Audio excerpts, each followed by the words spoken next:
오늘은 갈라디아서 강의 11번째 어떤 길을 선택할 것인가라는 제목으로 말씀을 나누겠습니다. 인생은 종종 여행에 비교됩니다. 우리 모두는 흔히 쓰는 표현으로 인생길을 갑니다. 그리고 그 인생길에서 우리는 어디로 갈지를 계속해서 선택합니다. 때로는 그 선택이 옳아서 잘 갈 수도 있고 때로는 그렇지 못해 호된 대가를 치르기도 하죠. 따라서 인생길을 가며 어떤 길을 선택할 것인가는 매우 중요한 문제입니다. 이것은 우리의 영적 삶에 있어서도 마찬가지입니다. 우리는 우리의 영원한 목적지를 향해서 나아가고 있습니다. 그리고 그 여정에서 우리는 나름대로 길을 선택합니다. 그리고 그 선택에는 반드시 결과가 있습니다. 그러면 어떤 길을 선택할 것입니까? 그것이 오늘 주제입니다. 오늘 저는 갈라디아서 3장 10절부터 14절 말씀을 통해 구원의 길을 선택하는 문제에 대해 세 가지 교훈을 여러분들과 나누기를 원합니다. 첫 번째 교훈은 우리가 선택한 길은 반드시 어떤 목적지로 우리를 인도한다라는 것입니다. 사실 이 명제는 우리가 삶에서 늘 경험하는 것입니다. 영동선 강릉행을 타면 그쪽으로 우리는 가게 되어 있습니다. 그 길을 선택했는데 전라도 목포로 갈 수는 없는 일이죠. 아무리 의도가 좋아도 아무리 영어를 쓰고 주문을 외워도 안 됩니다. 이것은 도로 위의 길만이 아니라 우리 인생길에서도 마찬가지죠. 우리가 어떤 길을 선택하면 그 길이 우리를 어딘가로 인도합니다. 그렇다면 이제 구원에 대해서 한번 생각해 보실까요?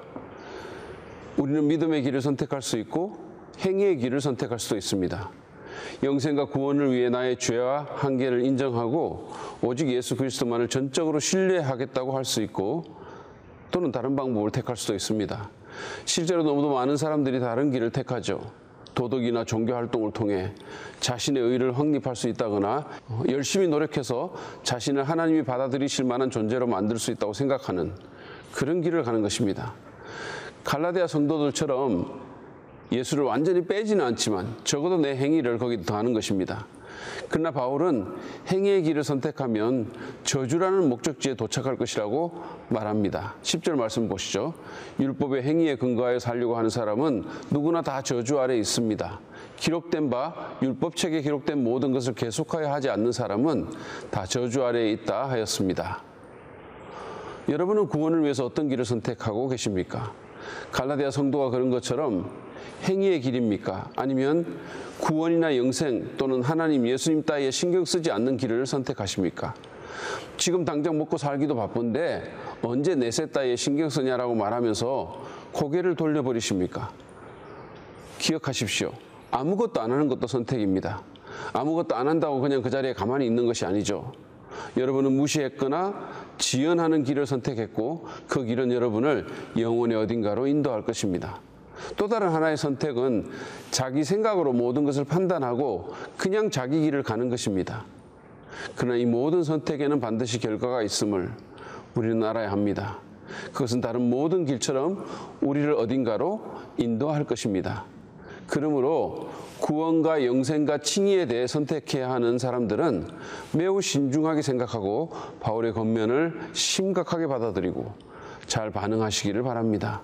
무시하거나 미루지 마십시오. 그것은 가장 어리석고 위험한 일입니다.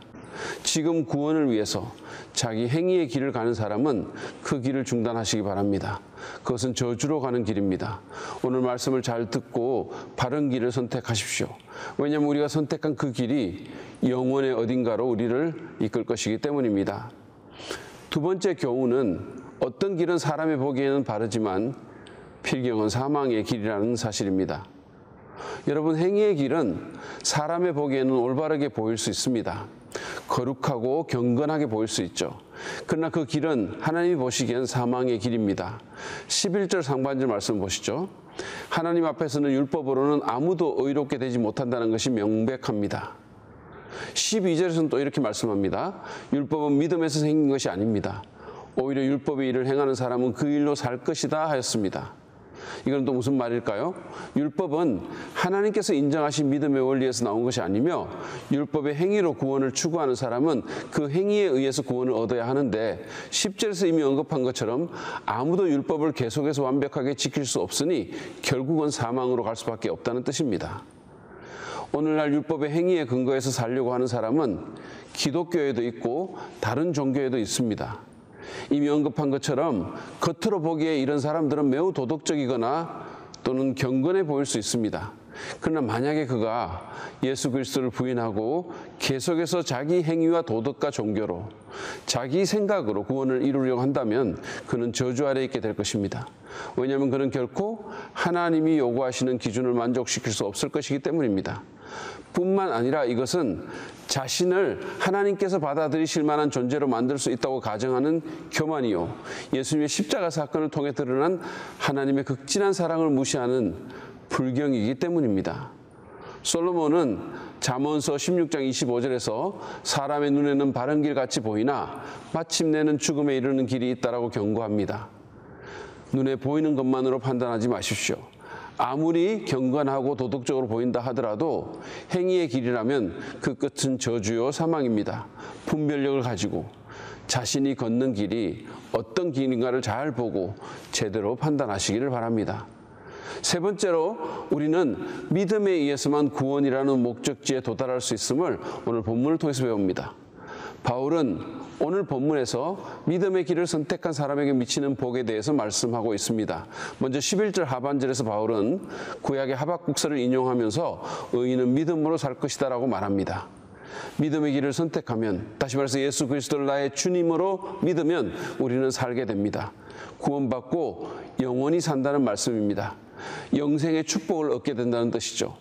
왜냐하면 예수님께서 우리 대신 십자가에 달려 저주를 받으셨기 때문입니다. 13절 말씀을 보시죠. 그리스도께서 우리를 위하여 저주를 받은 사람이 되심으로써 우리를 율법의 저주에서 속량해 주셨습니다. 기록된 바 나무에 달린 자는 모두 저주를 받은 자이다 하였기 때문입니다. 그뿐만이 아닙니다. 믿음의 길을 선택한 사람은 14절에서 말한 것처럼 아브라함에게 내리신 복을 받게 됩니다. 보시죠. 그것은 아브라함에게 내리신 복을 그리스도 예수 안에서 이방 사람에게 미치게 하시고 우리로 하여금 믿음으로 말미암아 약속하신 성령을 받게 하시려는 것입니다. 그러면 아브라함에게 내리신 복이 뭘까요? 그것은 바로 하나님께 의롭다고 인정받는 복입니다. 여러분 생각해 보십시오. 하나님이 옳다고 인정하시면 뭐가 더 필요할까요? 아무도 누구도 우리를 정죄하지 못합니다. 그뿐만이 아닙니다. 믿음의 길을 선택하면 성령을 선물로 받습니다. 하나님의 성령이 내 안에 들어오셔서 내 마음을 새롭게 하고 감동시키며 능력을 주시고 하나님을 친근히 느끼게 만들어 주시는 것입니다.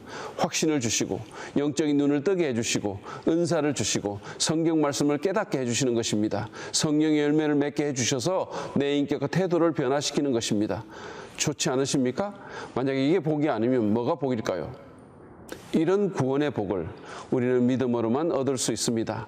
율법의 행위가 아닙니다. 도덕이나 종교의식이 아닙니다.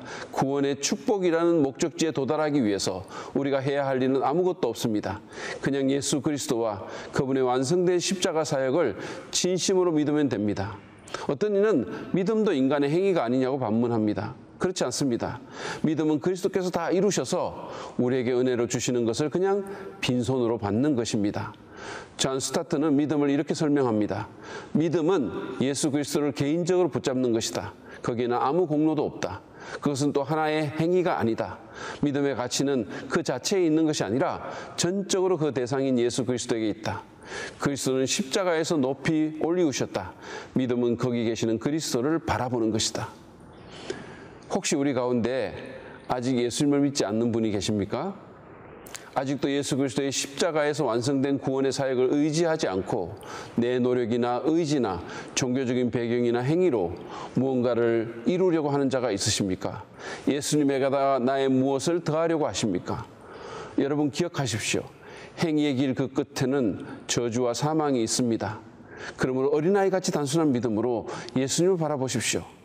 그분이 우리가 못하는 것을 우리 대신 이루셨습니다. 우리 대신 저주를 받아 십자가에 달리셨습니다. 우리가 치러야 할 값을 그분이 다 치르셨습니다. 그래서 우리를 율법의 저주에서 해방시켜 주신 것이죠. 더 이상 죄를 위해서 제사 드릴 필요가 없습니다. 더 이상 하나님의 인정을 받기 위해 애쓸 필요도 없습니다. 그분은 그리스도의 십자가로 이미 만족하셨습니다. 그리스도를 믿기만 하면 여러분은 안전합니다. 영원히 안전합니다. 그러므로 그분의 자비로 인해 하나님을 찬양하며 우리의 자유를 가지고 그분을 높이는 데 사용하시기를 간절히 바랍니다. 오늘 우리는 행위의 길과 믿음의 길, 그리고 그 길이 인도하는 목적지가 어딘지에 대해서 배웠습니다.